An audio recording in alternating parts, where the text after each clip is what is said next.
Cabernet ကိုချုပ်ကွန်းတဲ့နိုင်ယူပြီး Emma Barrett ကိုစိန်ခေါ်လိုက်တဲ့ Rival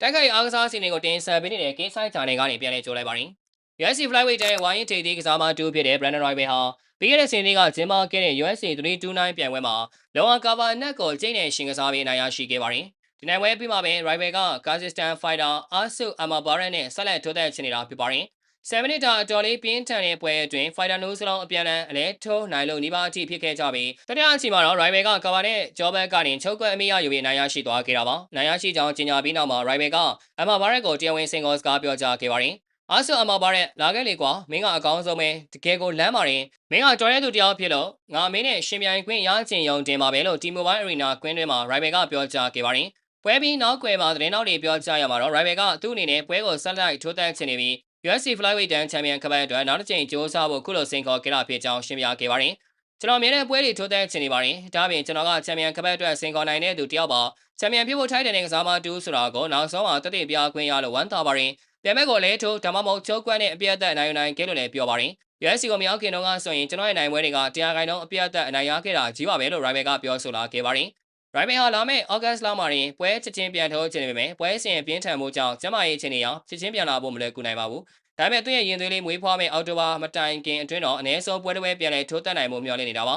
။ Emma Barrett ကတော့မကြာသေးခင်ကမှလက်ရှိ Flyweight တန်းရဲ့ချန်ပီယံချင်းဖိုက်တာလေးဂျိုးရှော့ဗန်ကိုစိန်ခေါ်ထားတဲ့ဖိုက်တာလေးဖြစ်ပါတယ်။ဗီဒီယိုလေးကဒီလောက်ပါပဲ။ One Championship UFC လက်ဝှေ့နဲ့ MMA အကြောင်းအရာအစုံတွေကိုတင်ဆက်ပေးသွားမှာမို့လို့ K-Side Channel လေးကို Like and Follow နဲ့ Subscribe လေးလုပ်ပေးထားကြဖို့မေတ္တာရပ်ခံလိုက်ရပါတယ်ခင်ဗျာ။